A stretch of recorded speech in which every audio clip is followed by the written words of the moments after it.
हरे कृष्णा, राधे राधे। आज इस वीडियो में हम चर्चा करेंगे कि ठाकुर जी को राखी बांधे या नहीं। हम रक्षाबंधन का त्योहार कान्हा जी के साथ कैसे बनाएं? देखिए, सबसे पहला प्रश्न, कान्हा जी को राखी बांधे या नहीं, इस पे चर्चा करते हैं। हर किसी भक्त का रिश्ता ठाकुर जी के साथ अलग अलग है।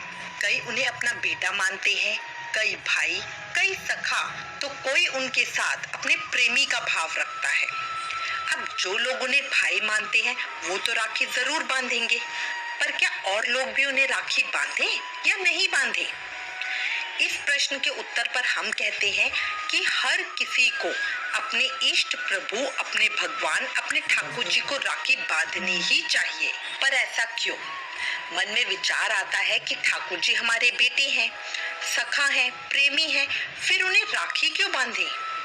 देखिए, रक्षाबंधन का शाब्दिक अर्थ है रक्षा का बंधन, मतलब हम बंधन में बांधकर रक्षा का वचन लेते हैं।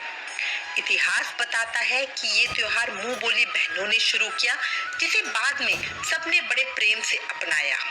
इसके साथ ही हमारे पुराणों में भी कई कथाएं आती हैं। एक कथा के अनुसार इंद्र की पत्नी ने उन्हें रक्षा सूत्र बांधा। तो अब आप ही बताएं, ठाकुर जी से बढ़कर हमारी रक्षा और कौन कर सकता है? द्रौपदी की एक पट्टी का कर्ज ठाकुर जी ने उनके सम्मान की रक्षा करके चुकाया। अब एक और विचार मन में आता है कि हम तो लड़के हैं, क्या हम ठाकुर जी को राखी बांधे? ये तो लड़कियां बांधती हैं। या फिर एक विचार ये भी आता है कि कान्हा जी तो मेरे बेटे हैं या मेरे प्रेमी हैं, फिर उन्हें राखी क्यों बांधे? ये तो सिर्फ बहनों का त्योहार है। पर ये सभी विचार गलत है।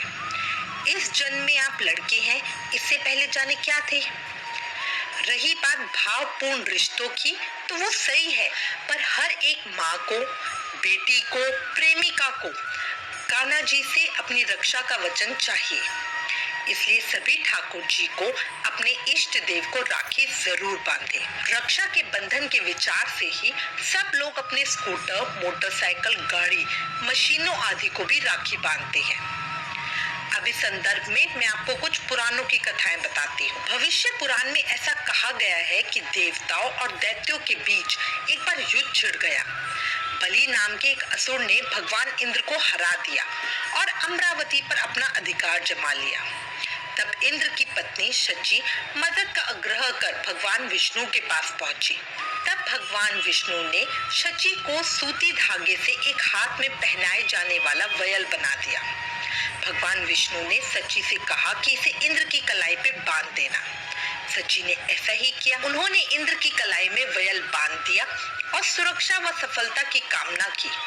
इसके बाद भगवान इंद्र ने बलि को हराकर अमरावती पर अपना अधिकार वापस पा लिया। स्कंद पुराण, पद्म पुराण और श्रीमद् भागवत में वामन अवतार नामक कथा में रक्षाबंधन का प्रसंग मिलता है। कथा कुछ इस प्रकार है। राजा बलि ने जब 100 यज्ञ पूर्ण कर स्वर्ग का राज्य छीनने का प्रयत्न किया, तो इंद्र आदि देवताओं ने भगवान विष्णु से प्रार्थना की। तब भगवान वामन अवतार लेकर ब्राह्मण का वेश धारण कर राजा बलि से भिक्षा मांगने पहुंचे। गुरु के मना करने पे भी बलि ने 3 पग भूमि दान कर दी। भगवान ने 3 पग में सारा आकाश, पताल और धरती नापकर राजा बलि को रसाताल में भेज दिया। इस प्रकार भगवान विष्णु द्वारा बलि राजा के अभिमान को चकनाचूर कर देने के कारण यह त्योहार बलदेव नाम से भी प्रसिद्ध है।